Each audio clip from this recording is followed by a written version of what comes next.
अब देखो बच्चों, आज जो हम टॉपिक स्टार्ट करेंगे और ये टॉपिक है हमारा हाइड्रोजन बॉन्ड, हाइड्रोजन बंध।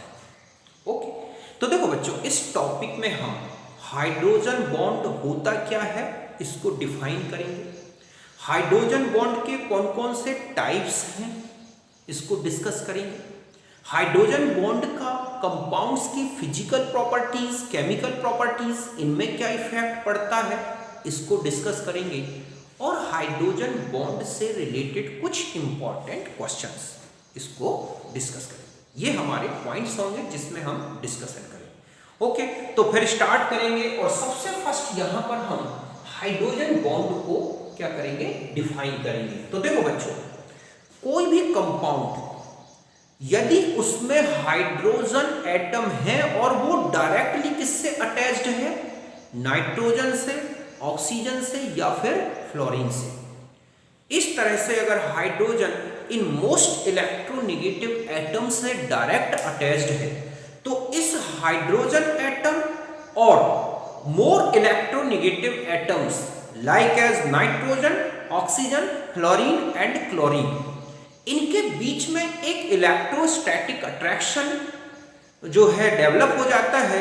इसी अट्रैक्शन को बोला गया है क्या, हाइड्रोजन बॉन्ड। समझ गए ना बच्चों कि जब hydrogen atom direct most electronegative atoms like as nitrogen, oxygen and fluorine, इनसे डायरेक्ट अटैच्ड हो तो इस अटैच्ड हाइड्रोजन और more electronegative atoms like as nitrogen, oxygen, fluorine and chlorine, इनके बीच में एक इलेक्ट्रोस्टैटिक अट्रैक्शन डेवलप हो जाता है। तो ऐसे में इस अट्रैक्शन को ही क्या बोला गया है, हाइड्रोजन बॉन्ड। ओके, यही डिफाइन किया है ना कि electrostatic attraction between hydrogen which directly attached with nitrogen, oxygen and fluorine. ध्यान रखें, ये तीन एटम ही ऐसे हैं, तीन एटम्स जिनसे डायरेक्ट हाइड्रोजन अटैच्ड होना चाहिए, एंड मोर इलेक्ट्रोनेगेटिव एटम्स, और ये यही है जो सेम ये है बट एक एक्स्ट्रा है क्लोरीन, तो NOF और Cl, इनके बीच में एक अट्रैक्शन आता है, इसी को बोला गया है Hb। ओके, कि अट्रैक्शन है ये एक प्रकार का इलेक्ट्रोस्टैटिक अट्रैक्शन, सीधा है हाइड्रोजन और किसके बीच में, more electronegative atom, like as hydrogen bonding in water. तो वाटर में आप देखोगे कि जो ऑक्सीजन से हाइड्रोजन अटैच्ड है तो यहां पर पार्शियल पॉजिटिव चार्ज, यहां पर पार्शियल नेगेटिव चार्ज, जस्ट ऐसा ही यहां पर पार्शियल पॉजिटिव, पार्शियल नेगेटिव, तो ये एक अट्रैक्शन आ गया, यही क्या है, हाइड्रोजन बॉन्ड। तो ये एक इलेक्ट्रोस्टैटिक नेचर का होता है। हाइड्रोजन बॉन्ड एक डाइपोल डाइपोल अट्रैक्शन भी है, समझ गए ना, एक मॉलिक्यूलर अट्रैक्शन है। तो ये था हाइड्रोजन बॉन्ड का डेफिनेशन, समझ गए आप इसको अच्छी तरह से। अब हम आ जाते हैं टाइप्स के बारे में, हाइड्रोजन बॉन्ड के टाइप्स। तो देखो, टू टाइप्स का होता है हाइड्रोजन बॉन्ड। एक तो होता है इंटरमॉलिक्यूलर हाइड्रोजन बॉन्ड, अंतर अणु हाइड्रोजन बॉन्ड। तो hydrogen bonding between molecules of same compound और डिफरेंट कंपाउंड्स। समझ गए ना कि एक ही कंपाउंड के मॉलिक्यूल्स के बीच में अगर हाइड्रोजन बॉन्डिंग हो या फिर अलग अलग कंपाउंड्स मिक्स कर दिए गए हैं और उनमें हाइड्रोजन बॉन्डिंग आ जाए उनके मॉलिक्यूल्स के बीच में, तो ये क्या कहलाता है, इंटरमॉलिक्यूलर हाइड्रोजन बॉन्ड। समझ गए ना, ये डिफाइन किया ना कि hydrogen bond between molecules of same और डिफरेंट कंपाउंड, ठीक है, तो उसको हम बोलते हैं intermolecular hydrogen bonding. Intermolecular hydrogen bonding में मॉलिक्यूल्स जो हैं एक दूसरे के साथ एसोसिएटेड हो जाते हैं, बंध जाते हैं, उलझ जाते हैं, एक दूसरे को अट्रैक्ट करते हैं, एक दूसरे को छोड़ते नहीं। ऐसे में इनको अलग करने के लिए हमें एनर्जी देनी पड़ेगी, और जब मॉलिक्यूल एक दूसरे से अट्रैक्ट करेंगे तो वो एक दूसरे के साथ पास में आ जाएंगे। तो देखो कौन कौन सी प्रॉपर्टीज की वैल्यूज जो है इंक्रीज होती है, तो इट इंक्रीजेस, समझ गए ना, the value of boiling point, melting point, density, surface tension, viscosity, ठीक है, दोबारा लिखिए डेंसिटी, इनको इंक्रीज, और रिफ्रैक्टिव इंडेक्स। ऐसी कोई भी फिजिकल प्रॉपर्टी जो कि मॉलिक्यूलर अट्रैक्शन के डायरेक्टली प्रोपोर्शनल है, एसोसिएशन के डायरेक्टली प्रोपोर्शनल है, उसकी वैल्यू हाइड्रोजन बॉन्डिंग में बढ़ जाएगी। इतना सा ध्यान रखना है। But decrease the volatile nature of compound. अब जब मॉलिक्यूल एक दूसरे को अट्रैक्ट करेंगे तो उनका अलग होना इजी नहीं होगा, मींस उसका वोलेटाइल नेचर कम हो जाएगा। तो ये जो बॉन्डिंग है ये वोलेटाइल नेचर को तो कम करती है बट इन प्रॉपर्टीज को बढ़ा देती है। समझ गए ना? जैसे एग्जांपल लेते हैं, हाइड्रोजन बॉन्डिंग इन वाटर है या फिर अमोनिया है, HF है, कार्बोक्सिलिक एसिड है, अल्कोहल है, इनमें इस तरह की हाइड्रोजन बॉन्डिंग मिलती है, या फिर इनको मिला दिया गया हो तो भी हाइड्रोजन बॉन्डिंग। जैसे H2O के मॉलिक्यूल्स के बीच में सेम कंपाउंड है, वाटर और अल्कोहल के बीच में हाइड्रोजन बॉन्डिंग। इस तरह से जहां पर इस तरह की हाइड्रोजन बॉन्डिंग होती है, मींस इंटरमॉलिक्यूलर हाइड्रोजन बॉन्डिंग, वहां पर कंपाउंड एक दूसरे में मिक्स हो जाते हैं। जैसे वाटर में अल्कोहल मिक्स हो जाता है, कार्बोक्सिलिक एसिड में वाटर मिक्स हो जाता है, अमोनिया में वाटर मिक्स हो जाता है। रीजन यही है कि ये एक दूसरे के साथ चिपक जाते हैं, अच्छी तरह से जुड़ जाते हैं। दूसरा कौन सा है? इंट्रामॉलिक्यूलर हाइड्रोजन बॉन्ड, अंतरा अणुक या अंतः अणुक हाइड्रोजन बॉन्ड।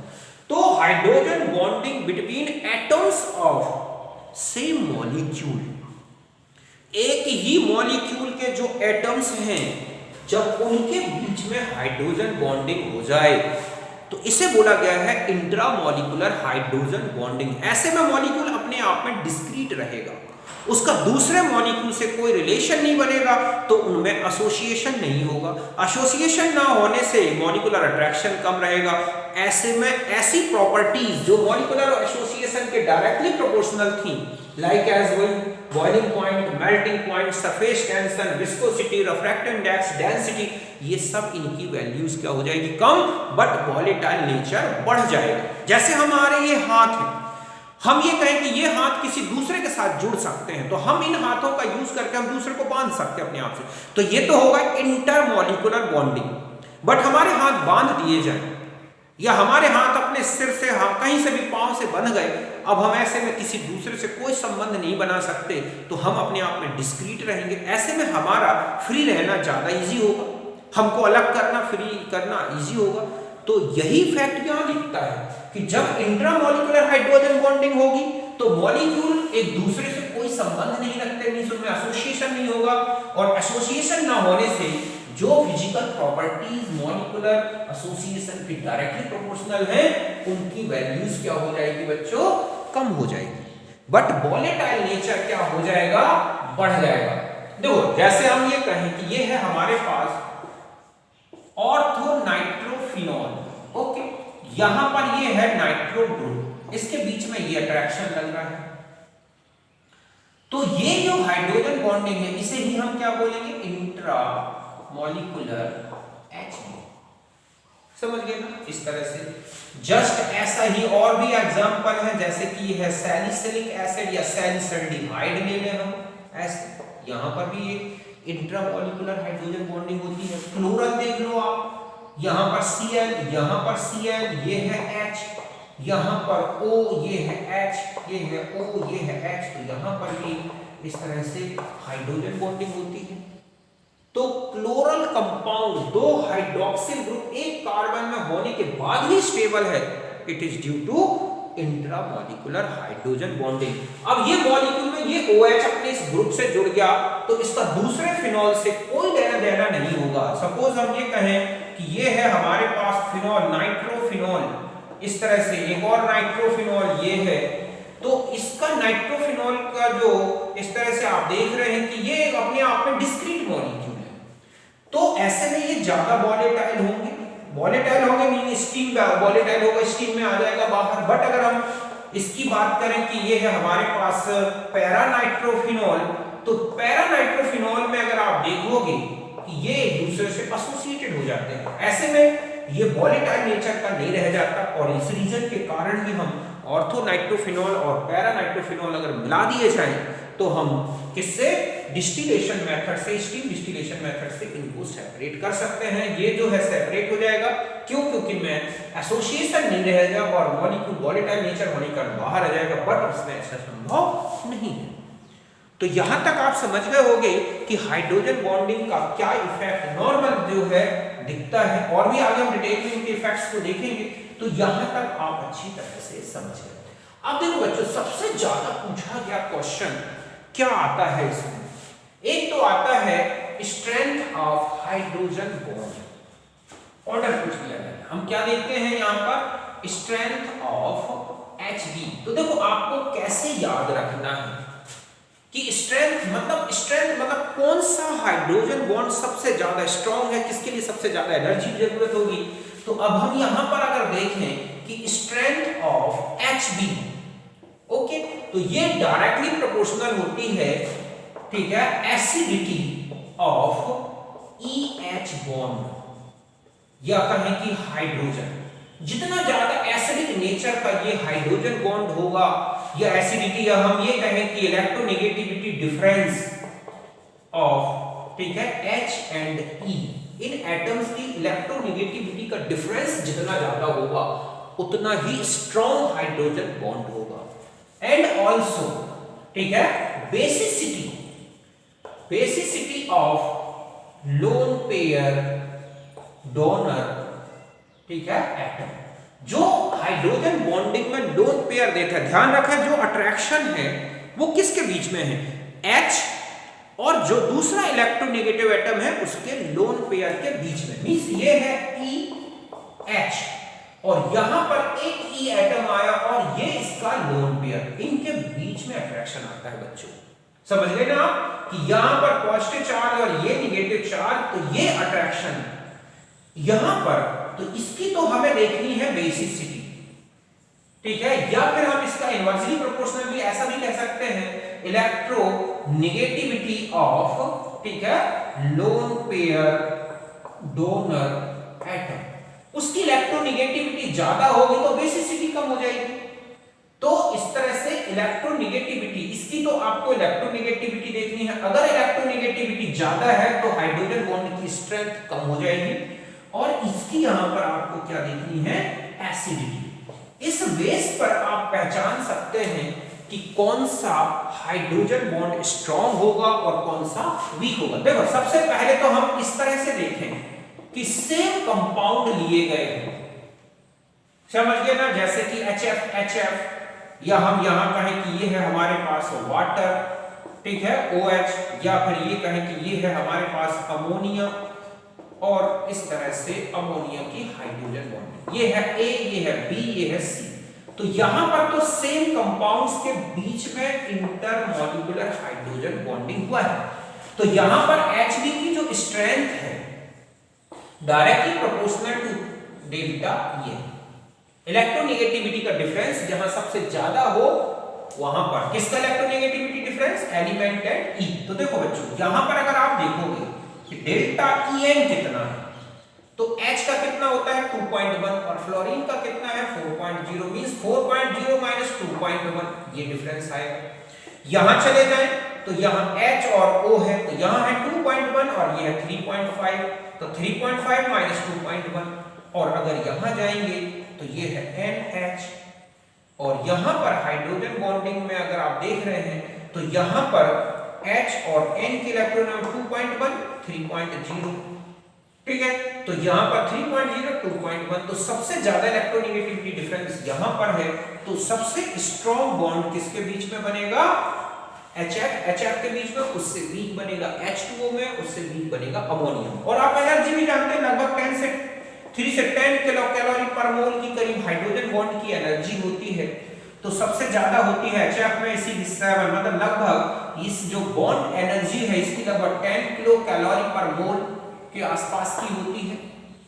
इसमें जाओगे अगर हम इस वाले बॉन्ड में जाएं तो ये लगभग 7 किलो कैलोरी पर मोल के आसपास की होती है, और यहाँ चले जाओगे तो लगभग 3 किलो कैलोरी पर मोल के करीब होती है। किसमें, अमोनिया में। इसलिए अमोनिया थोड़ा ज्यादा वॉलेटाइल है, H2O उससे ज्यादा कम वॉलेटाइल, HF और ही कम वॉलेटाइल है। इस तरह से इफेक्ट आएगा।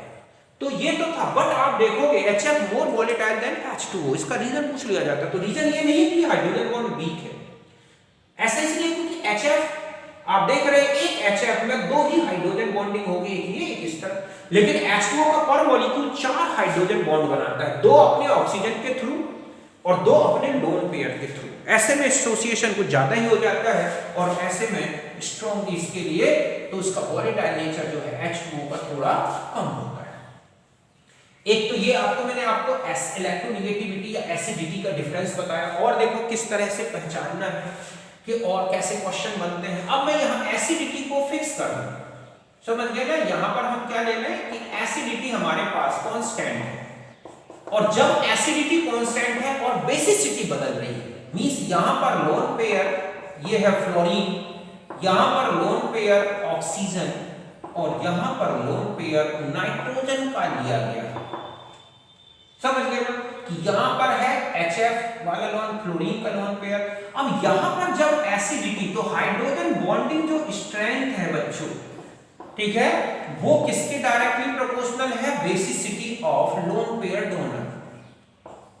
डोनर या इनवर्सली प्रोपोर्शनल टू, ठीक है, electronegativity of lone pair donor atom. तो यहां एसिडिक नेचर तो तीनों में सेम है, बट यहां पर लोन पेयर डोनर एटम की इलेक्ट्रोनेगेटिविटी अलग अलग दिख रही है। अब मैं यहां पर हूं, ये है A, ये है B, ये है C। तो सबसे कम इलेक्ट्रोनेगेटिविटी नाइट्रोजन की, इसका मतलब है नाइट्रोजन सबसे अच्छा लोन पेयर डोनर होगा, सबसे स्ट्रॉन्ग बेसिसिटी होगी। तो ऐसे में अगर हम इनकी एसिडिटी का ऑर्डर देखें तो हमें ये दिखेगा कि सबसे ज्यादा स्ट्रॉन्ग बॉन्ड यहां होगा हाइड्रोजन बॉन्डिंग, फिर ये लगातार कम होती जाएगी। एक तो ये ऑब्जेक्ट बनता है। दूसरा देखो, अब हम यहां पर एसिडिटी चेंज करें कि यहां पर हम FH, यहां पर हम OH और यहां पर हम NH ले लें, ओके, इस तरह से। और यहां पर हम बेसिसिटी सेम रखें कि यहां पर नाइट्रोजन या अमोनिया ले लें, यहां पर भी हम अमोनिया ही ले लें और यहां पर भी हम अमोनिया ही ले लें। तो इलेक्ट्रोनेगेटिविटी तो लोन पेयर डोनर की सेम है, बट एसिडिटी देखो आप, ये है A, ये है B और ये क्या है C। तो सबसे ज्यादा एसिडिक हाइड्रोजन कहां है? यहां पर। तो जो ज्यादा एसिडिक होगा, जहां ज्यादा पॉजिटिव चार्ज होगा हाइड्रोजन में, वो ज्यादा लोन पेयर को अट्रैक्ट करेगा। ऐसे में बॉन्डिंग क्या हो जाएगी? इस तरह से होगी। तो या फिर इलेक्ट्रोनेगेटिव, तो समझ रहे ना कि इलेक्ट्रोनेगेटिविटी मैंने सेम रखी थी, एसिडिटी अलग अलग है। तो जहां एसिडिटी सबसे ज्यादा है वहां की हाइड्रोजन बॉन्डिंग सबसे स्ट्रॉन्ग है।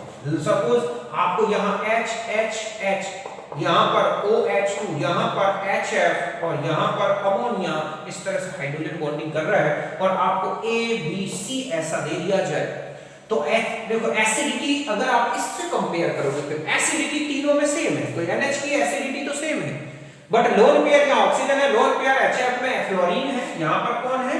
फ्लोरीन है, और यहाँ नाइट्रोजन है। तो लोन पेयर सबसे अच्छा डोनर कौन सा होगा? अमोनिया का। फिर उससे B कौन हो जाएगा? A, और फिर B की ऑर्डर मिल जाएगा। तो इस तरह से आपने देखा, इससे क्वेश्चन आते रहते हैं। समझ गए ना? बहुत अच्छी तरह से समझ गए होंगे। अब मैं समझता हूं आपको कोई दिक्कत नहीं आएगी, तो यहां तक नोट करो।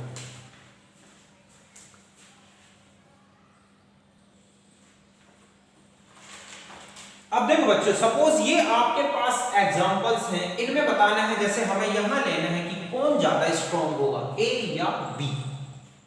अब आप यहां सोचो, जो मैंने आपको कॉन्सेप्ट बताया है कि जितना ज्यादा एसिडिक हाइड्रोजन या फिर जितना ही ज्यादा basicity of lone pair donor atom, अगर ये दोनों कहीं ज्यादा आ रहे हैं तो वो ज्यादा एसिडिक होगा, वो ज्यादा स्ट्रॉन्ग होगा हाइड्रोजन बॉन्ड। यहां देखो आप, OH है, यहां FH है, ये एसिडिटी इसकी देखो और इसकी, तो ये ज्यादा है, तो ये क्या हुआ? More acidic. क्या हुआ? More acidic. ये क्या हुआ?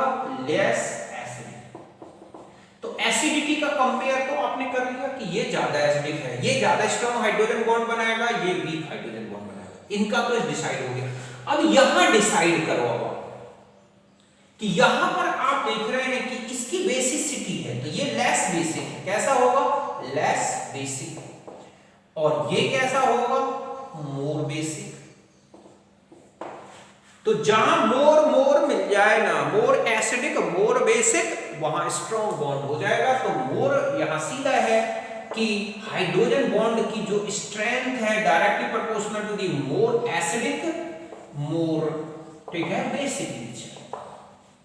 तो यहां पर आपको देखोगे तो बी और ए में ज्यादा स्ट्रॉन्ग बॉन्ड कहां बनेगा, बी वाले में, क्योंकि ना एफ से अच्छा लोन पेयर डोनर ऑक्सीजन है, इससे ज्यादा एसिडिक ये है। तो यहां बात समझ गए। अब यहां इन तीनों में कंपेयर करो, यहां और यहां पहले देखो आप इन दोनों में, यहां पर भी एसिडिटी सेम है, यहां पर भी एसिडिटी सेम है, तो यहां तो सेम एसिडिक हो गए, यहां पर देखोगे तो मोर एसिडिक है, ये क्या है, मोर एसिडिक। तो इन दोनों से कहीं ज्यादा स्ट्रॉन्ग हाइड्रोजन बॉन्डिंग तो ज्यादा एसिडिक बनाएगा। अब यहां आ जाओ, इसमें लोन पेयर डोनर अमोनिया है, इसमें लोन पेयर डोनर एफ है, और यहां पर देखो आप लोन पेयर डोनर अमोनिया है। तो आप जानते हैं कि ये है मोर बेसिक और ये क्या होगा, लेस बेसिक।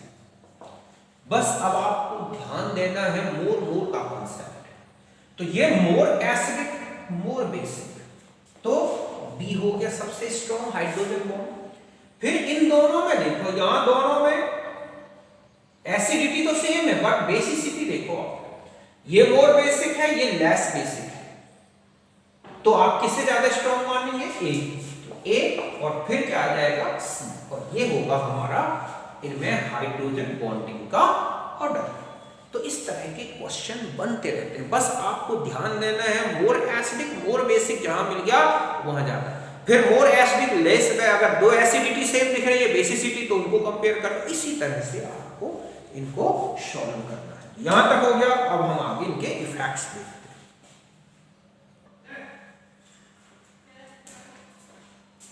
अब देखो बच्चों, अगर हम आ जाते हैं इफेक्ट ऑफ हाइड्रोजन बॉन्ड कि जो कंपाउंड्स होते हैं उनकी फिजिकल प्रॉपर्टीज, केमिकल प्रॉपर्टीज, इनमें हाइड्रोजन बॉन्डिंग का क्या इफेक्ट पड़ता है। तो सबसे फर्स्ट इफेक्ट अगर हम देखें फिजिकल स्टेट, तो देखो बच्चों, ऐसे कंपाउंड्स जिनमें हाइड्रोजन बॉन्ड मिलता है, जैसे अल्कोहल हो गया, वाटर हो गया, कार्बोक्सिलिक एसिड हो गए, अमाइंस हो गए, मतलब ऐसे कंपाउंड्स जिनमें हाइड्रोजन बॉन्डिंग है, वो नॉर्मल टेम्परेचर या कुछ लो टेम्परेचर पर लिक्विड स्टेट में रहते हैं। क्यों? क्योंकि मॉलिक्यूलर एसोसिएशन के कारण मॉलिक्यूल एक दूसरे से फ्री नहीं हो पाते, वॉलेटाइल नेचर कम हो गया और वो किस फॉर्म में आ जाते हैं, लिक्विड फॉर्म में। लाइक एज H2O लिक्विड है, HF लिक्विड है, अल्कोहल, कार्बोक्सिलिक एसिड हो गए, अल्कोहल हो गए, अमोनिया काफी लो टेम्परेचर में लिक्विड में आ जाती है, मींस जल्दी कंडेंस्ड हो जाती है। तो इनकी लिक्विड स्टेट का रीजन है हाइड्रोजन बॉन्डिंग। जबकि इन्हीं के जो मेंबर्स है, जैसे H2S, यहां पर देखें HF की जगह HCl, तो आप देखोगे अमोनिया में pH3 नीचे चले जाओ तो नॉर्मल टेम्परेचर में वो गैसियस फॉर्म में है। क्यों? क्योंकि जबकि उनके मॉलिक्यूलर मास ज्यादा है बट नॉट हाइड्रोजन बॉन्डिंग। तो एक तो ये फैक्ट पड़ता है कि जैसे ही हाइड्रोजन बॉन्डिंग है तो वो लिक्विड और जल्दी ये सॉलिड में भी चेंज हो जाते हैं, क्योंकि सॉलिड स्टेट में भी ये जल्दी से मॉलिक्यूलर अट्रैक्शन में आ जाते हैं। दूसरा है मेल्टिंग पॉइंट और बॉइलिंग पॉइंट। तो ध्यान रखें कि melting point and boiling point directly proportional to the strength of hydrogen bond. जितना ज्यादा हाइड्रोजन बॉन्ड स्ट्रांग होगा उतने ही ज्यादा मेल्टिंग बॉइलिंग पॉइंट होंगे। तो जिनके मेल्टिंग बॉइलिंग पॉइंट जिनमें होते हैं, मतलब जिनमें क्या होता है बच्चों, हाइड्रोजन बॉन्डिंग होती है, उनके मेल्टिंग बॉइलिंग पॉइंट अपनी जो नॉर्मल वैल्यूज से कहीं ज्यादा मिलते हैं। मींस जहां इनके बॉइलिंग पॉइंट मेल्टिंग पॉइंट कम होने चाहिए थे, वहां हाइड्रोजन बॉन्डिंग के कारण क्या हो जाते हैं, कुछ ज्यादा ही मिलते हैं। जैसे हम इसी में देखें कि वाटर, इनमें सबसे ज्यादा क्वेश्चन पूछे जाते हैं melting point of hydride of oxygen group, halogen group और अमोनिया ग्रुप, ऐसे ही बॉइलिंग पॉइंट। तो देखो वाटर में अगर हम देखें तो मॉलिक्यूलर मास बहुत कम है बट इसका बॉइलिंग मेल्टिंग पॉइंट देखो 273 अपने ग्रुप में सबसे ज्यादा है, जबकि यहां पर मॉलिक्यूलर मास इससे कहीं ज्यादा है बट इनमें कोई अट्रैक्शन ना होने के कारण इनके बॉइलिंग पॉइंट क्या हो, सॉरी मेल्टिंग पॉइंट क्या दिख रहे हैं, कम। अगर जहां हाइड्रोजन बॉन्डिंग नहीं होती और वहां पर आपको मेल्टिंग पॉइंट बॉइलिंग पॉइंट का ऑर्डर देखना है तो ध्यान रखें वहां पर क्या देखना है आपको, मॉलिक्यूलर मास। तो अब H2O का एक्सेप्शनली ज्यादा मेल्टिंग पॉइंट है, रीजन है इसमें हाइड्रोजन बॉन्डिंग होती है, समझ लेना। बट इनमें हाइड्रोजन बॉन्डिंग जो है वो क्या है, एब्सेंट होती है। और अब एब्सेंट होगी तो यहां पर अगर हम देखेंगे इनके मेल्टिंग पॉइंट तो हम इनके मॉलिक्यूलर मास के बेस पे देखेंगे। तो H2S का मॉलिक्यूलर मास इन तीनों में सबसे कम है, इसलिए इसका मेल्टिंग पॉइंट सबसे कम होगा, फिर Te H2Te तक बढ़ता जाएगा। लेकिन आप देख रहे हैं कि ये 273 केल्विन है जबकि ये 222 केल्विन है, तो ये ऑर्डर मिलेगा H2O का, फिर H2Te, फिर H2Se और सबसे कम H2O। तो ये क्वेश्चन आता है कि मोस्ट वोलेटाइल हाइड्राइड कौन सा हुआ? तो मोस्ट वोलेटाइल हाइड्राइड अगर हम ऑक्सीजन ग्रुप में देखें तो H2S है, लेस वोलेटाइल हो गया तो ये ठीक है लीस्ट वोलेटाइल हो जाएगा इस ग्रुप में। तो कई बार ऐसा आता है कि आपको पूछता है कि वोलेटाइल नेचर का ऑर्डर लिखें, तो वोलेटाइल नेचर का ऑर्डर अगर आप देखोगे तो जस्ट उल्टा लिख दो बच्चों, ऐसे आ जाएगा, फिर H2S आ जाएगा, फिर H2Se होगा और फिर क्या हो जाएगा, देखो H2Se सॉरी, फिर आ जाएगा आपके पास कौन था H2, फिर H2Te, इससे ज्यादा H2Se और इससे ज्यादा वोलेटाइल नेचर का कौन हुआ H2S।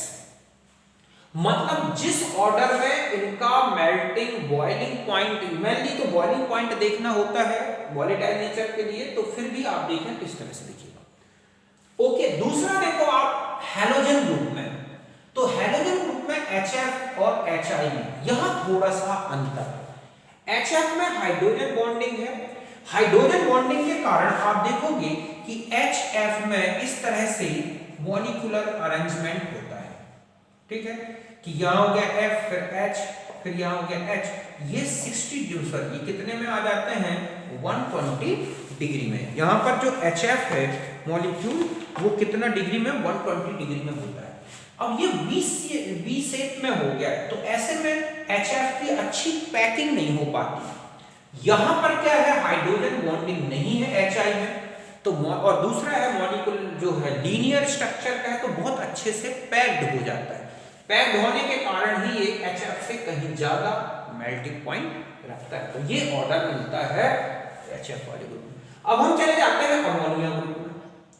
अमोनिया ग्रुप में क्या है, अमोनिया में हाइड्रोजन बॉन्डिंग है, इसमें हाइड्रोजन बॉन्डिंग नहीं है, इनके स्ट्रक्चर लगभग सेम रहते हैं, तो पैकिंग हाइड्रोजन बॉन्डिंग पे डिपेंड करेगी, तो हाइड्रोजन बॉन्डिंग इसमें सबसे अच्छी है।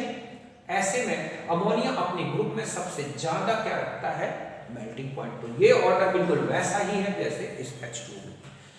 अब हम मेल्टिंग पॉइंट के बाद आ जाते हैं boiling point. Boiling point mainly depends upon the molecular attraction. Molecule जब अट्रैक्ट होते हैं एक दूसरे से, तो जितना ज्यादा हाइड्रोजन बॉन्डिंग होगी उतना ही ज्यादा क्या होगा बच्चों बॉइलिंग पॉइंट। तो बॉइलिंग पॉइंट H2O, फिर H2, H2, बिल्कुल वही ऑर्डर मिल रहा है जो मेल्टिंग पॉइंट का मिल रहा है। HF में चले गए, HF, HCl, HBr, HI, तो आप देखोगे कि यहां पर HF का सबसे ज्यादा, क्योंकि सबसे स्ट्रॉन्ग इन तीनों में हाइड्रोजन बॉन्डिंग HF की है, तो इसमें ये ऑर्डर मिलेगा। तो दो में तो आप बिल्कुल इसी तरह का ऑर्डर याद रखें कि सबसे ज्यादा HF का या सबसे ज्यादा H2O का, फिर इस तरह से ऑर्डर।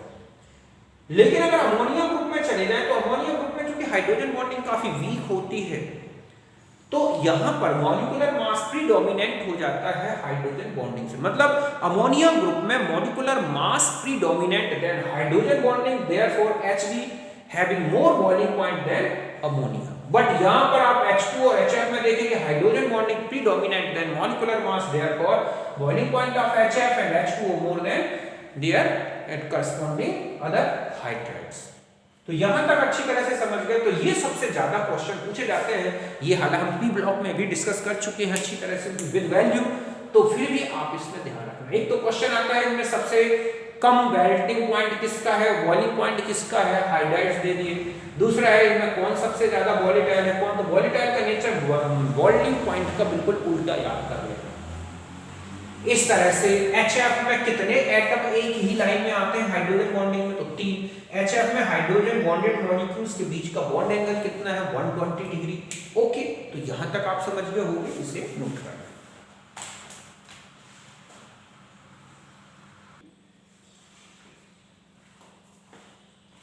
अब देखो बच्चों, ये कुछ पॉइंट्स और याद रखना है जो कि हाइड्रोजन बॉन्डिंग से इफेक्टेड होते हैं, जैसे कि एक है सॉल्युबिलिटी, तो solubility directly proportional to the hydrogen bonding. जितना ज्यादा वाटर के साथ हाइड्रोजन बॉन्डिंग होगा कंपाउंड उतना ही ज्यादा सॉल्युबल होगा। तो ध्यान रखें कि ये जो कंपाउंड्स हैं, organic compounds, alcohols, carboxylic acid, amines, carbohydrates, proteins, ये सब किसके कारण सॉल्युबल है? Are soluble in water due to hydrogen bonding. ध्यान रखें कि ये जो ऑर्गेनिक कंपाउंड, अगर कोई भी ऑर्गेनिक कंपाउंड वाटर में सॉल्युबल है तो वो हाइड्रोजन बॉन्डिंग के कारण ही होता है।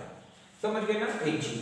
दूसरा है कि जो सरफेस टेंशन है, विस्कोसिटी है, जो मैंने अभी आपको प्रॉपर्टीज बताई कि सरफेस टेंशन हो गई, viscosity, refractive index, density directly proportional to the hydrogen bonding. जैसे हम देखेंगे H2SO4 है, ग्लिसरॉल है, ग्लाइकोल है, ये more viscous than water. Reason है इनमें क्या होना? Hydrogen bonding. इसके अलावा इनमें बहुत अधिक हाइड्रोजन बॉन्डिंग के कारण ही इनके मेल्टिंग बॉइलिंग पॉइंट भी काफी हाई होते हैं। और ऐसे में हम देखते हैं कि ग्लिसरॉल जैसे को अगर हमें डिस्टिलेट करना है तो नॉर्मल डिस्टिलेशन यूज नहीं कर सकते। इसके डिस्टिलेशन के लिए क्या यूज होता है? Vacuum distillation. तब जाके बिना डिकम्पोज्ड हुए बाहर आ पाता है। अगर हम इसको डायरेक्ट डिस्टिलेट करें नॉर्मल कंडीशन में तो ये अपने बॉइलिंग पॉइंट में इतने हाई बॉइलिंग पॉइंट तक पहुंचते पहुंचते ये क्या हो जाएगा? डिकम्पोज्ड हो जाता है। तो यहाँ पर सरफेस टेंशन, विस्कोसिटी, ये हाई वैल्यू होना इसका रीजन है हाइड्रोजन बॉन्डिंग। इसके बाद आता है फिनॉल डेरिवेटिव्स में आप देखोगे कि जो सब्स्टिट्यूटेड फिनॉल है, कौन सा फिनॉल? सब्स्टिट्यूटेड फिनॉल, इनकी एसिडिटी जो होती है inversely proportional to the hydrogen bonding. मतलब अगर ऑर्थो सब्स्टिट्यूटेड कंपाउंड है, ऑर्थो सब्स्टिट्यूटेड जो फिनॉल है उसमें देखोगे कि इस तरह से ऑर्थो पोजीशन में, जैसे ऑर्थो नाइट्रोफिनॉल है तो acidity of phenol is due to presence of OH group, H निकलता है, लेकिन ये HNO2 और इस तरह से बीच में सैंडविच की तरह फंस जाता है। इसके कारण यह प्रोटॉन्स के फॉर्म में बाहर नहीं आता और फिनॉल की एसिडिटी कम होती है। यही रीजन है कि ऑर्थो नाइट्रोफिनॉल हो या ऑर्थो क्लोरोफिनॉल हो, जब ये अपने मेटा और पैरा आइसोमर्स के रिस्पेक्ट में लेस एसिडिक होते हैं। रीजन यही है कि यहां पर हाइड्रोजन इनके बीच में सैंडविच की तरह फंस जाते हैं, जबकि ऑर्थो नाइट्रोफिनॉल या ऑर्थो क्लोरोफिनॉल अपने मेटा पैरा से कहीं ज्यादा एसिडिक होने थे, बट हाइड्रोजन बॉन्डिंग के कारण यहां इस तरह से सैंडविच की तरह फंस जाता है H और एसिडिटी में इफेक्ट पड़ता है। अगर हम कार्बोक्सिलिक एसिड की एसिडिटी की बात करें तो ये डायरेक्टली प्रोपोर्शनल है कीलेशन या हाइड्रोजन बॉन्डिंग। यहां पर क्या होता है, जैसे सैलिसिक एसिड है COOH, इसने प्रोटॉन निकाला और इसका जो नेगेटिव चार्ज है वो इस तरह से कीलेशन में यूज हो जाता है, जिसके कारण ये कार्बोक्सिलेट आयन ज्यादा स्टेबल हो जाता है और प्रोटॉन निकल के बाहर हो जाता है। तो यही रीजन है कि ऑर्थो ये सैलिसिक एसिड जो है ortho hydroxy benzoic acid the more acidic then para and Meta isomers, इनके जो दो आइसोमर्स उनसे कहीं ज्यादा एसिडिक होता है। ऐसे ही आपने देखा होगा मैलिक एसिड और फ्यूमेरिक एसिड में पूछा जाता है। तो ये जो एसिड है ये ज्यादा एसिडिक है अपने फ्यूमेरिक एसिड में, फ्यूमेरिक ठीक है एसिड के रिस्पेक्ट में। क्यों? क्योंकि ये एक ही डायरेक्शन में आ जाता है, ये सिस फॉर्म में है, जबकि इसमें अगर हम इसमें देखें कि ये जो होता है इसका फ्यूमेरिक एसिड को ट्रांसफॉर्म में होता है और इसमें कोई हाइड्रोजन बॉन्डिंग कीलेशन नहीं हो सकता, इसलिए इसके रिस्पेक्ट में ये वाला एसिड सिस फॉर्म में जो है वो कहीं ज्यादा एसिडिक हो जाता है। तो ये था कुछ और भी बहुत सारे फैक्ट हैं, जैसे कि वाटर की डेंसिटी में फैक्ट, वाटर के स्ट्रक्चर में। एक क्वेश्चन आता है कि वाटर मॉलिक्यूल कितने हाइड्रोजन बॉन्ड मैक्सिमम फॉर्म करता है? तो ध्यान रखें each water molecule form 4 hydrogen bonds, 2 through 2H and 2 by lone pair। Solid state में डेंसिटी कम हो जाती है, केज स्ट्रक्चर बनता है अरेंजमेंट होने के कारण, हाइड्रोजन बॉन्डिंग के कारण, जिसके कारण ओपन केज स्ट्रक्चर से वेकेंट स्पेस होते हैं और वाटर की डेंसिटी के रिस्पेक्ट में आइस की डेंसिटी कम हो जाती है। रीजन है हाइड्रोजन बॉन्डिंग। तो इस तरह के काफ़ी कुछ है, लेकिन जो इसकी डिटेल है मैंने आपको केमिकल बॉन्डिंग में जाएं वहाँ पर हाइड्रोजन बॉन्डिंग वहाँ पर भी देख सकते हैं। ओके, अच्छी तरह से मैंने वहाँ पर भी एक्सप्लेन किया। यहाँ तो मैंने जो इम्पोर्टेंट मैटर था हाइड्रोजन बॉन्डिंग से रिलेटेड वो आपको बता दिया। ओके, तो इसे नोट करें।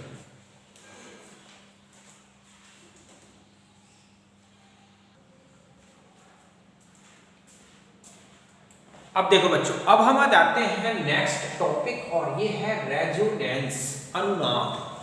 ओके, तो देखो बच्चों रेजोनेंस होता क्या है। तो ऐसे मॉलिक्यूल जो कि अनसैचुरेटेड होते हैं, मींस जिनमें मल्टीपल बॉन्ड्स होते हैं, और वो मल्टीपल बॉन्ड्स या लोन पेयर्स, कॉन्जुगेटेड सिस्टम जिसको बोलते हैं, कि ऐसे मॉलिक्यूल जिनमें कॉन्जुगेशन हो, मींस डबल बॉन्ड अल्टरनेट हो, negative charge double bond alternate हो, इस तरह के कॉन्जुगेटेड जो सिस्टम होते हैं या अनसैचुरेटेड मॉलिक्यूल्स जो होते हैं, उनमें क्या होता है कि जो इलेक्ट्रॉन्स होते हैं वो अपनी पोजीशन से क्या होते रहते हैं, यहां वहां शिफ्ट होते रहते हैं। ऐसी शिफ्टिंग होने से मॉलिक्यूल के बहुत सारे स्ट्रक्चर्स बनते हैं। ये जो स्ट्रक्चर्स होते हैं ये केवल डिफर होते हैं position of electrons, but not differ in position of atoms. तो इन स्ट्रक्चर्स को बोलते हैं क्या हम, रेजोनेंस स्ट्रक्चर्स। और इस फिनोमिना को कि मीन शिफ्टिंग ऑफ इलेक्ट्रॉन्स या position, change in the position of electrons in molecules और आयंस इज कॉल्ड रेजोनेंस। समझ गए ना, यही मैंने डेफिनेशन दिया कि टू और मोर structures of compound which are differ only by the position of electrons are called resonance structure and this phenomena is called resonance। समझ गए बच्चों कि जब एक ही मॉलिक्यूल के बहुत सारे स्ट्रक्चर्स बनाए जाएं और वो स्ट्रक्चर्स केवल और केवल किसकी पोजीशन के कारण डिफर दिखते हैं, इलेक्ट्रॉन्स की पोजीशन की डिफर होने, पोजीशन चेंज होने से डिफर दिखते हैं, तो इन स्ट्रक्चर्स को बोला जाता है क्या, रेजोनेंस स्ट्रक्चर्स, कैनोनिकल स्ट्रक्चर्स। और इस फिनोमिना को, इस तरह से शिफ्टिंग होना इलेक्ट्रॉन्स का यहां से वहां शिफ्ट होना मॉलिक्यूल में या आयन में, इसको बोला गया है resonance. And actual structure of molecule is hybrid of different canonical forms. और मॉलिक्यूल का जो एक्चुअल स्ट्रक्चर होगा वो इन डिफरेंट कैनोनिकल फॉर्म्स का क्या होता है, हाइब्रिड। जो रेजोनेंस स्ट्रक्चर्स बनाए जाते हैं वो एक्चुअल में कोई उनका रियल एग्जिस्टेंस नहीं है, ये केवल थ्योरेटिकल कॉन्सेप्ट है। थ्योरी के बेस पर कॉन्सेप्ट लगा के हम मॉलिक्यूल के डिफरेंट स्ट्रक्चर्स बनाते हैं। एक्चुअल में जो स्ट्रक्चर एग्जिस्ट करता है मॉलिक्यूल का वो होता है रेजोनेंस हाइब्रिड। वही रेजोनेंस हाइब्रिड ही मॉलिक्यूल को एग्जिस्ट करता है। उस हाइब्रिड को हम जनरली नहीं बना सकते क्योंकि उसमें एक प्रकार के हाइब्रिड बॉन्ड्स होंगे। इलेक्ट्रॉन की एक्चुअल पोजीशन हम उसमें नहीं बता सकते। समझ गए ना, तो यही लिखा हुआ है कि this phenomena is called resonance and actual structure of molecule is hybrid of different canonical structures या कैनोनिकल फॉर्म। रेजोनेंस फॉर्म को ही कैनोनिकल फॉर्म्स बोलते हैं। अभी मैं एक एग्जांपल से बताऊंगा आपको, पहले कंडीशंस बता दूं कि रेजोनेंस किन कंडीशंस में और किन को ही हम रेजोनेंस स्ट्रक्चर बना सकते हैं। तो देखो, एक तो ये होता है कि relative position of atoms in each canonical form must be same. पहली बात तो है कि जब आप किसी मॉलिक्यूल के डिफरेंट स्ट्रक्चर्स बनाते हैं, रेजोनेंस स्ट्रक्चर्स, तो उसमें जो एटम्स की पोजीशन है वो कहीं चेंज नहीं होनी चाहिए। अगर मॉलिक्यूल में एटम्स की पोजीशन चेंज होती है तो ध्यान रखें वो कैनोनिकल स्ट्रक्चर ना होकर आइसोमर्स बन जाते हैं। आइसोमर्स और canonical structure are differ by, ठीक है, पोजीशन ऑफ एटम्स। अगर हम रेजोनेंस स्ट्रक्चर में देखें तो एटम्स की पोजीशन चेंज नहीं होती, केवल इलेक्ट्रॉन की पोजीशन चेंज होती है। आइसोमर्स में आप देखोगे एटम्स भी पोजीशन चेंज करते हैं तो इलेक्ट्रॉन्स तो चेंज होंगे। तो इसमें सेम होनी चाहिए, यही डिफरेंस है आइसोमर्स और कैनोनिकल फॉर्म में। They should differ in position of electrons only. Electrons की पोजीशन चेंज हो सकती है और जो होती भी है। दूसरा है कि number of paired and unpaired electrons in each should be same each canonical form, ठीक है, इससे इन डिफरेंट कैनोनिकल फॉर्म।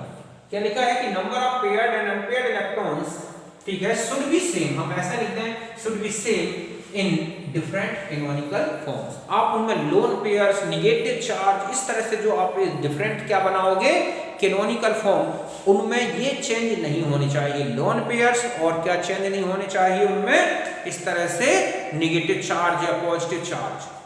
ऐसे स्ट्रक्चर्स जिनमें इस तरह का कोई चेंज ना हो, मींस जितने shared electron pair, unshared electron pair है वो एक कैनोनिकल फॉर्म है उतने ही सेकंड में है, तो ध्यान रखें ये कहलाते हैं इक्विवेलेंट स्ट्रक्चर।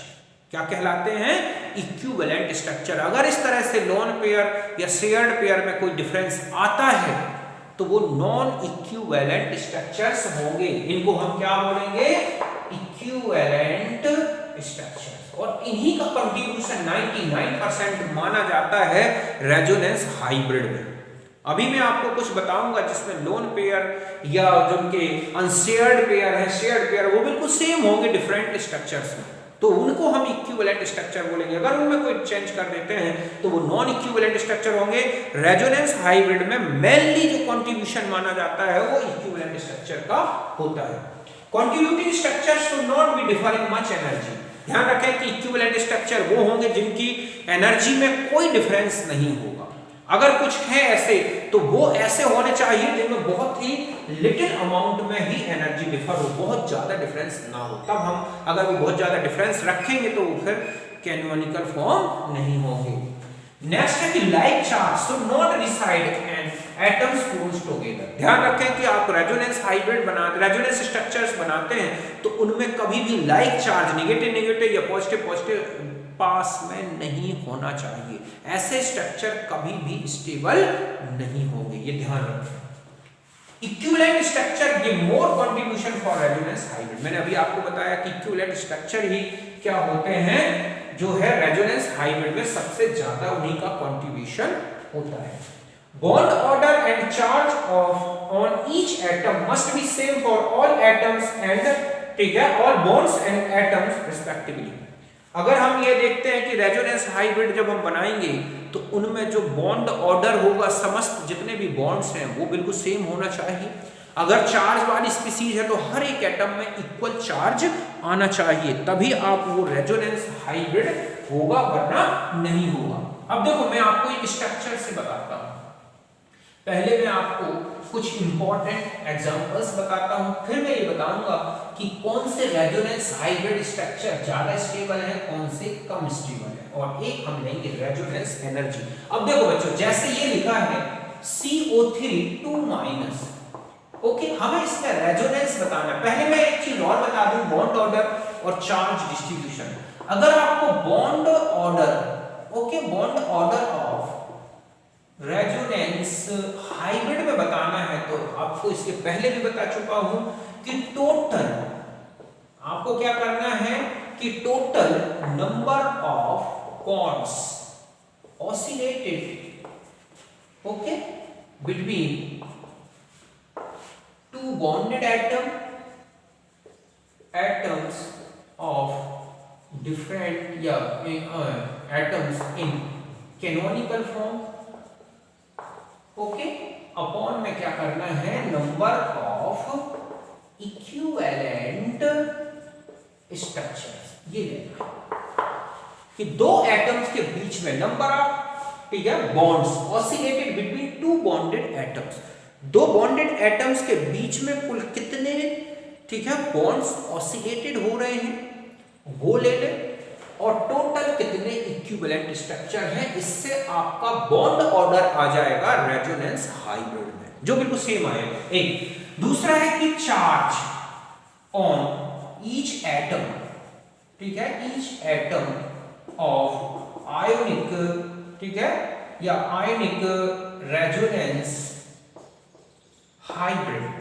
तो इसको आपको क्या करना है कि टोटल चार्ज लेना है, टोटल चार्ज ऑफ, ठीक है, आयन, अपॉन में लिखना है आपको क्या, इक्विवेलेंट स्ट्रक्चर,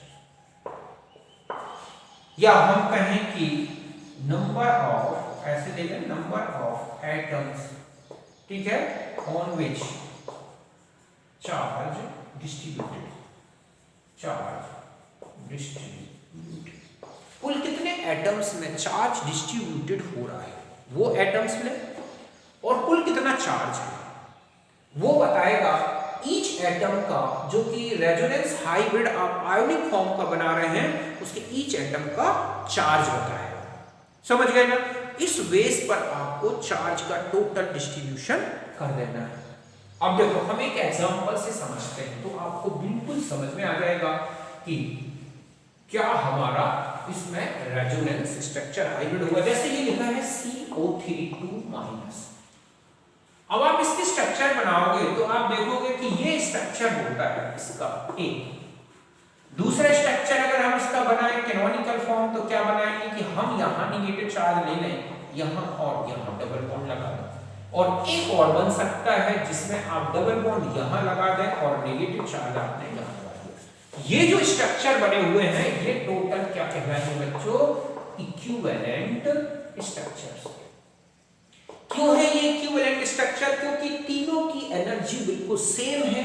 तीनों में अगर आप देखोगे तो बॉन्ड पेयर, ठीक है, अनशेयर्ड पेयर और शेयर्ड पेयर की बात की जाए तो बिल्कुल बराबर है। आप करके देखो इस तरह से, जहां जहां नेगेटिव चार्ज लगाया वहां पर ऑक्सीजन का 3 अनशेयर्ड पेयर लगाना है, 2 लोन पेयर और एक नेगेटिव चार्ज के कारण, और जहां डबल बॉन्ड लगा है उसमें ऑक्सीजन में केवल 2 लोन पेयर्स लगाना है। ऐसा करोगे तो तीनों बिल्कुल सेम आएगा। देखो अनशेयर्ड पेयर और शेयर्ड पेयर बिल्कुल बराबर है, इनमें केवल इलेक्ट्रॉन की पोजीशन चेंज हो रही है, एटम्स की चेंज नहीं हो रही है। तीनों स्ट्रक्चर बिल्कुल इक्विवेलेंट है। अगर मैं कहूं कि इनका इक्विवेलेंट नॉन इक्विवेलेंट स्ट्रक्चर बनाओ तो आप ऐसा भी बना सकते हैं, ये वाला।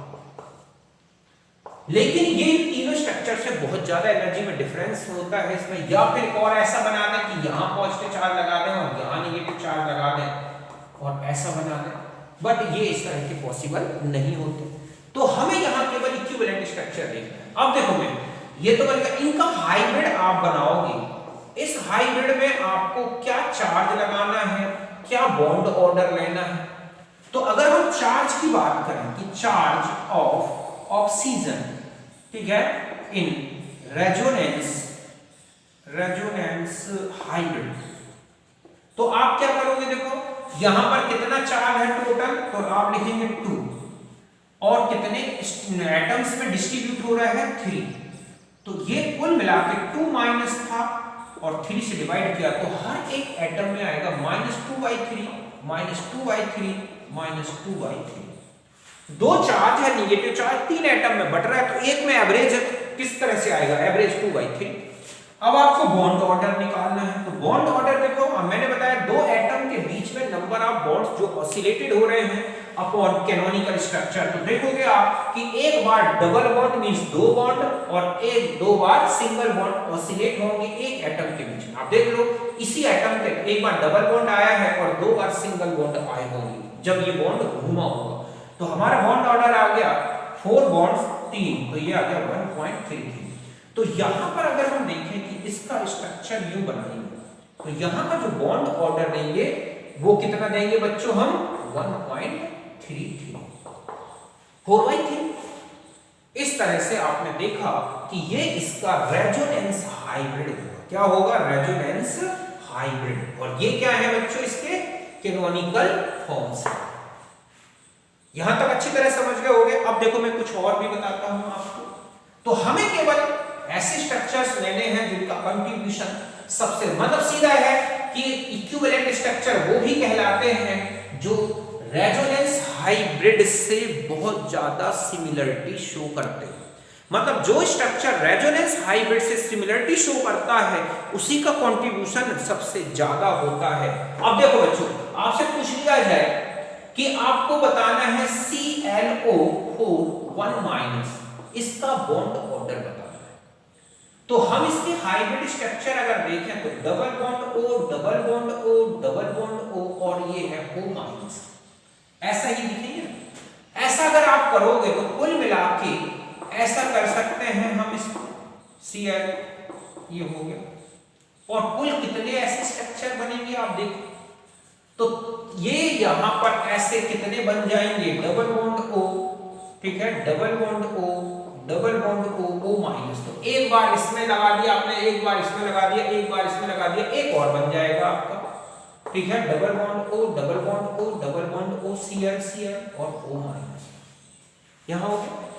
अब अगर हम इसका हाइब्रिड फॉर्म देखें तो हमें ये बनाना है कि इसमें क्या बॉन्ड ऑर्डर होगा, क्या चार्ज आएगा हर एक ऑक्सीजन में। तो देखो आप कि टोटल चार्ज की बात की गई है तो चार्ज आपके पास है 1- और इसके जो कैनोनिकल फॉर्म है वो कितने हैं 4, तो ये तो हो जाएगा -1/4। मींस अगर हम यहां चार्ज देंगे तो 1/4 -1/4 -1/4 -1/4। अब रहा बॉन्ड ऑर्डर की बात, तो बॉन्ड ऑर्डर देखो 3 तो 6, तो 6 तो ये और एक 7, तो बॉन्ड ऑसिलेट हो रहे हैं दो एटम के बीच में, ऑक्सीजन और क्लोरीन के बीच में, और कैनोनिकल फॉर्म कितने हैं 4। तो 1 पॉइंट, अब बचा हमारे पास 3.7 और ये हो जाएगा 1.7। तो कितना हो जाएगा देखो आप, तो एक ही हो गया, बाकी बचे 3 30 7 28, बाकी बचेंगे 2, तो ये 1.75 के आसपास। यहां तक आप समझ गए अच्छी तरह से, ठीक है, अब कोई दिक्कत नहीं होगी। अब आप और भी इस तरह के बॉन्ड ऑर्डर निकाल के देख लो। तो इस तरह से आपने देखा कि ये था हमारा किसी भी हाइब्रिड में, ठीक है। अब आपको और आगे यदि आप देखें कि यहां पर आपको इस तरह के मॉलिक्यूल्स दे दिए जाएं, ओके, ये है आपके पास बेंजीन। अब बेंजीन में आपसे यहां पर देखोगे इसके दो ही मेन कैनोनिकल फॉर्म बनते हैं, ये जिनको बोलते हैं कैकुली स्ट्रक्चर। तो आपका इसका बॉन्ड ऑर्डर कितना हो जाएगा 3/2 मींस 1.5। तो हम इसका जो स्ट्रक्चर बनाएंगे उन सब में इस तरह से लगा देंगे और इसका बॉन्ड ऑर्डर कितना होगा 1.5। इसमें चार्ज से कोई लेना देना नहीं है। अब आप PO4 3- SO4 2- इनमें और देख लो बना के। PO4 में आप देखें double bond double bond double bond और यहाँ पर 1-, कुल मिला के 3- आपको डिस्ट्रीब्यूट करना है ऐसे। तो इसके ये जो डबल बॉन्ड है वो 4 बार लगा दें, तो आप देखोगे कि इसके कुल 4 तो रेजोनेंस कैनोनिकल फॉर्म बनेंगे, कैनोनिकल फॉर्म्स, ओके। तो अब अगर हम इसका चार्ज देखें तो चार्ज कितना होगा -3/4। बॉन्ड ऑर्डर देखो आप कि 3 तो ये और 2 ये, तो कितना हो जाएगा 5। 3 बार सिंगल बॉन्ड, 2 बार डबल 5, और कैनोनिकल फॉर्म कितने हो गए 4, तो 1.2 और कितना बचा, तो देखो 5/4 तो 1.25, कितना हो जाएगा 1.25, यही आ जाएगा ना, ठीक है। तो ये हो जाएगा 5/4, ये हो गया आपके पास। अब आप इसमें स्ट्रक्चर बनाओ, देखो आप इसका हाइब्रिड बनाओ तो क्या बनाओ, ये तो आपने यहां इस तरह से लगा दिया। अब मैं कहूं इसमें चार्ज कितना लगाना है, तो आपने देखा चार्ज कितना था -3/4 -3/4 मैं कहूं बॉन्ड ऑर्डर कितना है तो 1.25, ना तो डबल बॉन्ड है ना ही सिंगल बॉन्ड है। तो इस तरह से इसी तरह इसमें करके देखना, इसमें करके देखना। तो इसमें जो ऑब्जेक्ट आते हैं ना वो ये कहते हैं कि इसका हाइब्रिड स्ट्रक्चर क्या होगा, इसमें चार्ज का एवरेज वैल्यू क्या है, इसका बॉन्ड ऑर्डर क्या होगा, कौन ज्यादा स्ट्रक्चर है, किसका कंट्रीब्यूशन ज्यादा होगा, इस तरह के क्वेश्चंस होते हैं। तो यहां तक आपको मैंने बताया। अब हम ये देखेंगे कि कौन सा रेजोनेंस हाइब्रिड स्ट्रक्चर ज्यादा स्टेबल होगा, कौन कम स्टेबल होगा, यहां तक नोट कर लो।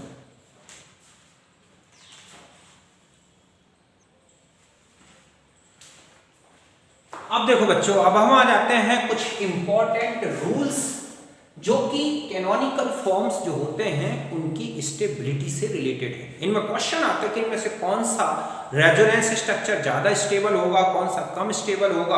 तो ये कैसे डिसाइड करें कि कौन से स्ट्रक्चर ज्यादा स्टेबल है, कौन से कम। तो देखो इसके लिए पहला पॉइंट तो ये ध्यान रखना है कि अगर आपको इक्विवेलेंट और नॉन इक्विवेलेंट स्ट्रक्चर्स दे रखे हैं, इक्विवेलेंट स्ट्रक्चर वो है जो कि रेजोनेंस हाइब्रिड से क्या सिमिलरिटी शो करते हैं।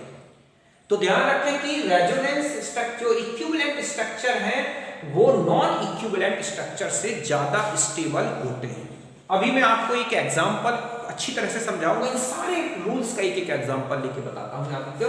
पहले आप ये रूल्स याद रखेंगे। दूसरा है कि independent non canonical structure, non equivalent, क्या नॉन इक्विवेलेंट स्ट्रक्चर। मान लो आपको बहुत सारे नॉन इक्विवेलेंट स्ट्रक्चर्स दे रखे हैं, ओके, बहुत सारे कैनोनिकल स्ट्रक्चर्स दे रखे हैं, तो ध्यान रखना है कि ऐसा स्ट्रक्चर सबसे ज्यादा स्टेबल होता है जिसमें क्या हो, कोई फॉर्मल चार्ज ना हो एटम्स का, और हर एक एटम ऑक्टेट या डबलेट कंप्लीट कर रहा हो। मतलब अगर हाइड्रोजन है तो वो डबलेट कंप्लीट करना चाहिए, हाइड्रोजन से बड़ा है तो ऑक्टेट कंप्लीट करना चाहिए, और उसमें कोई भी फॉर्मल चार्ज ना लगा हो। मतलब है डिफरेंट स्ट्रक्चर्स आपको दे रखे हैं और उनकी स्टेबिलिटी का ऑर्डर पूछा गया है, तो पहला पॉइंट ये ध्यान रखना है कि वो कैनोनिकल स्ट्रक्चर सबसे ज्यादा स्टेबल होता है जिसमें सब एटम का ऑक्टेट कंप्लीट हो, अगर हाइड्रोजन है तो डबलेट कंप्लीट हो और किसी में कोई फॉर्मल चार्ज ना हो।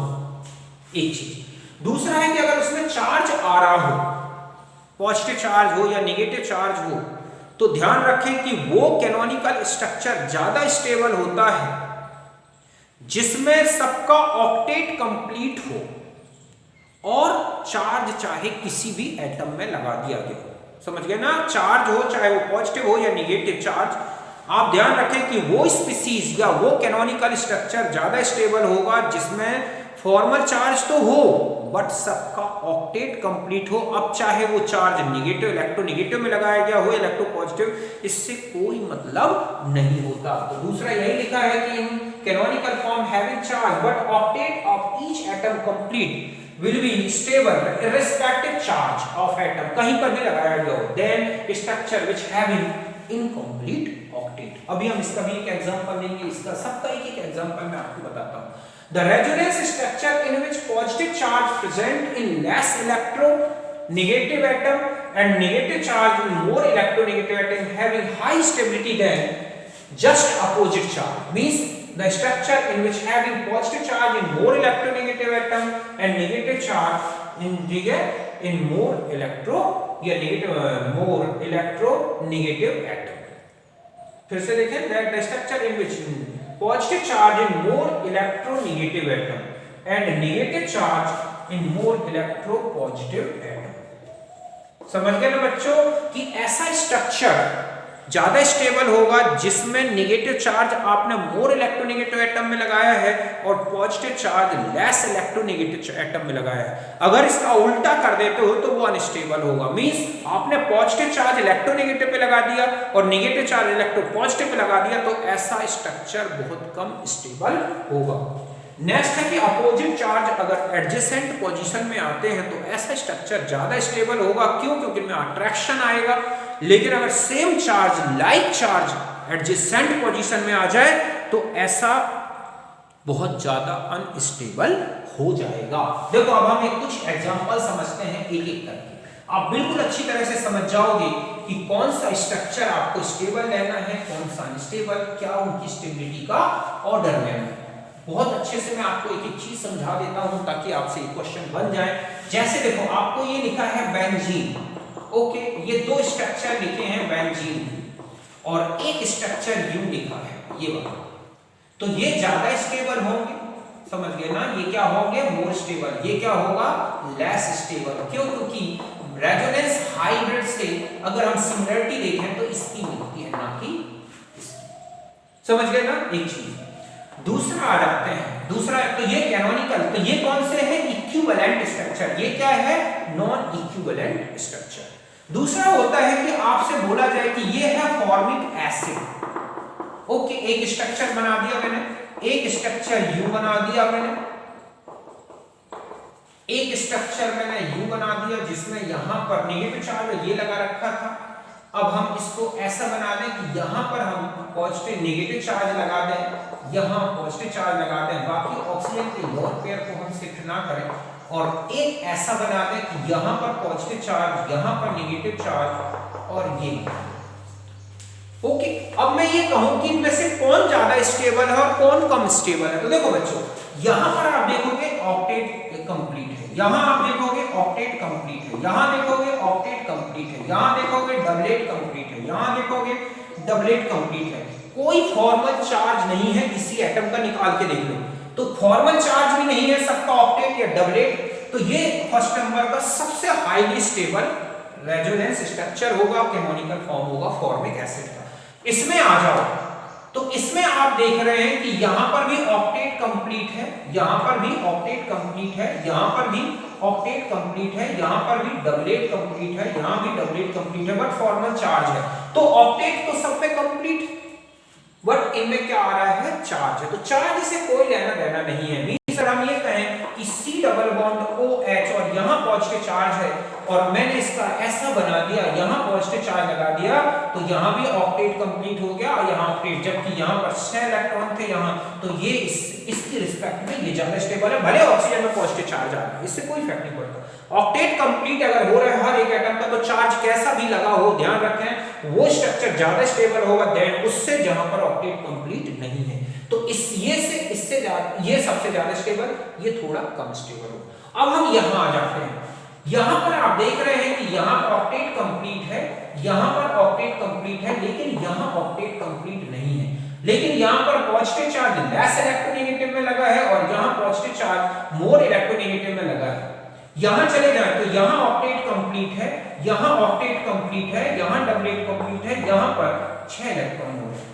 तो इन दोनों में दो एटम, एक एटम ऐसा आ रहा है जिनका ऑक्टेट कंप्लीट नहीं, लेकिन यहां पर अगर आप देखोगे तो पॉजिटिव चार्ज लेस इलेक्ट्रोनेगेटिव पे, नेगेटिव चार्ज मोर इलेक्ट्रोनेगेटिव पे लगाया गया है, यहां उल्टा लगा दिया गया है। तो स्टेबिलिटी का ऑर्डर अगर हम देखें तो ये फर्स्ट है, सेकंड है, ये है थर्ड और ये है फोर्थ। तो आपसे पूछा जाए तो सबसे ज्यादा स्टेबल हुआ फर्स्ट, फिर क्या स्टेबल हो जाएगा सेकंड, फिर आ जाएगा थर्ड, और सबसे ज्यादा अनस्टेबल फॉर्म कौन सा होगा इसका, ये होगा। आप समझ गए ना इस तरह से।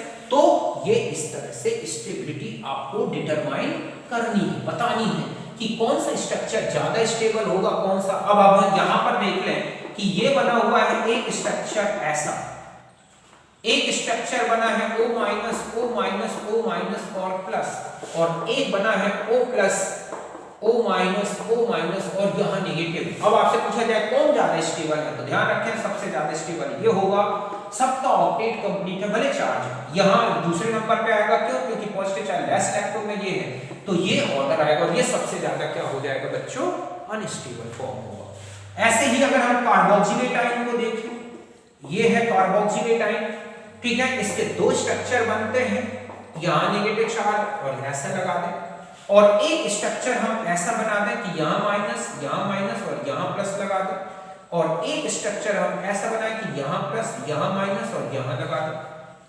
तो अब आप देखो कि यहां पर नेगेटिव चार्ज और यहां नेगेटिव चार्ज बराबर है, तो ये फर्स्ट है और ये है सेकंड। ध्यान रखें दोनों की स्टेबिलिटी बिल्कुल बराबर होगी, और ये इक्विवेलेंट स्ट्रक्चर है, और किससे इक्विवेलेंट, किसके इक्वल दिख रहे हैं, ये है इनका रेजोनेंस हाइब्रिड, तो इनका कंट्रीब्यूशन तो 99% है। अब इनमें देखें तो ये नॉन इक्विवेलेंट स्ट्रक्चर हैं, इन दोनों में स्टेबिलिटी आपसे पूछ ली जाए तो ये मोर स्टेबल देन ये, तो आप देखोगे फर्स्ट एंड सेकंड बराबर स्टेबल होंगे, थर्ड में आ जाओ तो और सबसे कम स्टेबल होगा फोर्थ नंबर पर। इस तरह से बहुत सारे स्ट्रक्चर्स हैं जिनमें ये स्टेबिलिटी मिलेगी। अब आपको देखो एक है N2O का स्ट्रक्चर, ओके, N2O के स्ट्रक्चर में हम चलें तो इसके स्ट्रक्चर्स देखो, एक होता है इस तरह का स्ट्रक्चर, ओके, एक तो हम ऐसा बना दें, एक हम ऐसा बना दें डबल बॉन्ड को। अभी आप देखोगे इसमें ऐसे लोन पेयर है, यहां पर क्या है, कोई लोन पेयर नहीं है। अगर हम ये कहें कि ये पॉजिटिव चार्ज है और यहां पर लोन पेयर है, अब यहां पर एक लोन पेयर और एक नेगेटिव चार्ज आ गया, यहां पॉजिटिव चार्ज आ गया। एक और बना सकते हैं, देखो अभी हम ऐसा ले लें कि यहां पर ट्रिपल बॉन्ड बना, एक बॉन्ड यहां ला दें, तो यहां नेगेटिव चार्ज लगा दें, ओके, यहां पॉजिटिव चार्ज लगा दें, और यहां पर इस तरह से एक लोन पेयर, एक पॉजिटिव चार्ज ये लगा दें। यहां बात समझ गए अब आप। और देखो एक ऐसा स्ट्रक्चर बना दिया आपने कि यहां पर आपने पॉजिटिव चार्ज लगा दिया और ये डबल बॉन्ड लगा दिया, ओके। और कोई स्ट्रक्चर पॉसिबल है इसका, तो एक तो ये बन गया स्ट्रक्चर, एक स्ट्रक्चर ये बन गया, एक स्ट्रक्चर ये बन गया, ओके। हम इन तीनों का ही कंपेयर करें। अब आप यहां देखो, यहां हर एक एटम का ऑक्टेट कंप्लीट है, ठीक है, यहां पर भी ऑक्टेट कंप्लीट है। यहां पर आ जाओ, हर एक एटम का ऑक्टेट कंप्लीट है, यहां भी 8 इलेक्ट्रॉन हो रहे हैं, यहां भी 8 इलेक्ट्रॉन हो रहे हैं, यहां भी 8 इलेक्ट्रॉन हो रहे हैं। यहां पर नेगेटिव और पॉजिटिव चार्ज एडजेसेंट पोजीशन में है। यहां पर आ जाओ, यहां भी ऑक्टेट कंप्लीट हो रहा है, यहां भी ऑक्टेट कंप्लीट हो रहा है, और यहां पर 2 माइनस हो जाएंगे, यहां भी ऑक्टेट कंप्लीट हो रहा है, ठीक है। एक लोन पेयर था, एक माइनस था, एक लोन, इस तरह से। लेकिन यहां पर लाइक चार्ज आप देख रहे हैं कि बिल्कुल पास में आ गया एडजेसेंट पोजीशन में, तो ये तो हाईली अनस्टेबल फॉर्म हो गया। यहां पर अपोजिट चार्ज एक दूसरे के एडजेसेंट पोजीशन में है, इसमें अट्रैक्शन होगा। यहां पर अपोजिट चार्ज नहीं है तो सबसे ज्यादा स्टेबल फर्स्ट फॉर्म है, सॉरी सेकंड फॉर्म, फिर आ जाएगा फर्स्ट, और थर्ड जो होगा सबसे ज्यादा अनस्टेबल होगा। अगर like charge opposite charge adjacent position में आता है तो वो ज्यादा स्टेबल होगा देन उस फॉर्म से जहां पर एक ही चार्ज दिखाया गया। यहां तक बात समझ गए आप अच्छी तरह से कि किस तरह से चार्ज का डिस्ट्रीब्यूशन बताना था आपको। तो इस तरह से आप पहचान सकते हैं कि कौन से स्ट्रक्चर ज्यादा स्टेबल है, कौन से कम स्टेबल है, ये आपको अच्छी तरह से ध्यान रखना है। तो यहां तक नोट करना।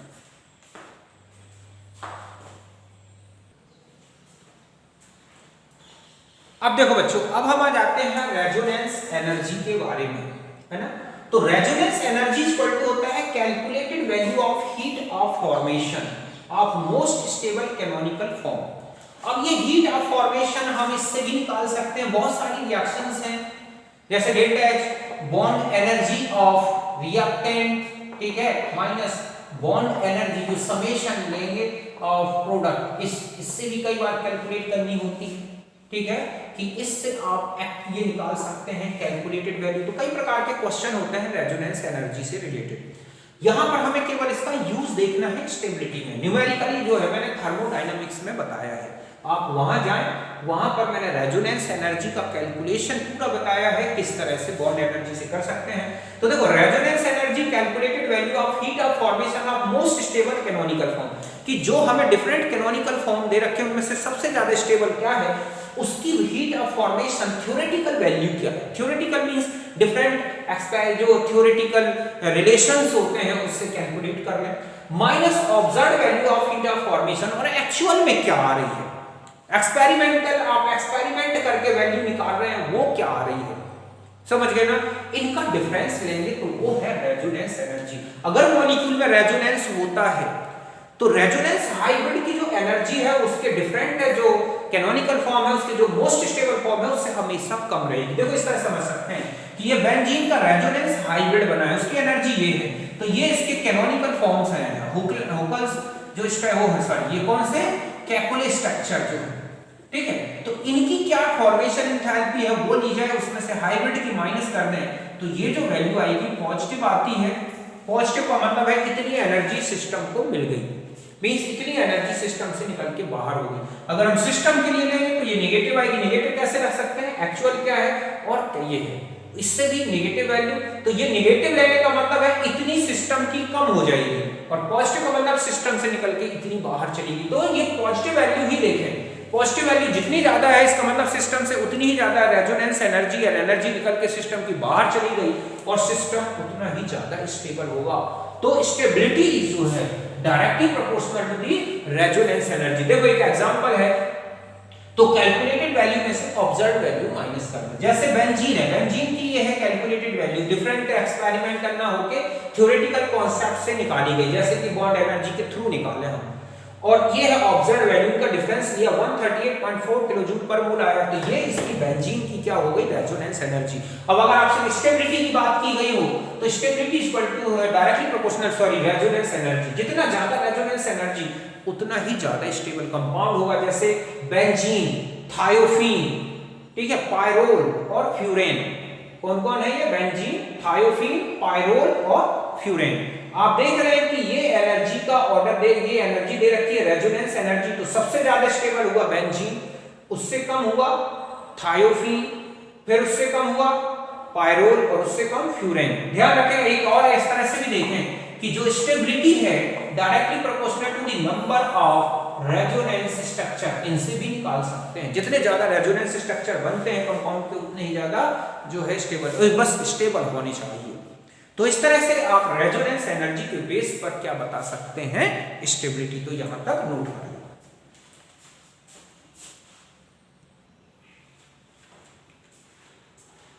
अब देखो बच्चों, सपोज आपको ये कुछ एग्जांपल्स दे रखे हैं और आपने इनमें स्टेबिलिटी बतानी है, ओके। तो देखो यहां अगर आप स्टेबिलिटी देखें तो आपको ये देखना है कि इसका ऑक्टेट कंप्लीट है या नहीं। अगर आप यहां देखें तो 6 इलेक्ट्रॉन है, यहां देखें तो 8 है, बट अगर यहां चले जाएं तो यहां भी 8 इलेक्ट्रॉन हो रहे हैं, यहां 8 इलेक्ट्रॉन। चार्ज कैसा भी हो, अगर ऑक्टेट कंप्लीट हो रहा है तो ज्यादा स्टेबल होगा, तो ए से ज्यादा स्टेबल का हो जाएगा बी। यहां तक बात समझ गए। अब इसमें आ जाओ, इसमें दोनों में ऑक्टेट कंप्लीट है, समझ गए ना। यहाँ भी 8 इलेक्ट्रॉन है, यहाँ भी 8 इलेक्ट्रॉन है, यहाँ भी 8 इलेक्ट्रॉन है, यहाँ भी 8 इलेक्ट्रॉन है और यहाँ पर, लेकिन यहाँ पर चार्ज आ रहा है, यहाँ चार्ज नहीं है। तो मैंने आपको बताया अगर चार्ज आता है फॉर्मल चार्ज तो आप इस चीज को कम स्टेबल मानेंगे, तो ये ज्यादा स्टेबल होगी जिसमें ऑक्टेट भी कंप्लीट है और कोई फॉर्मल चार्ज नहीं है।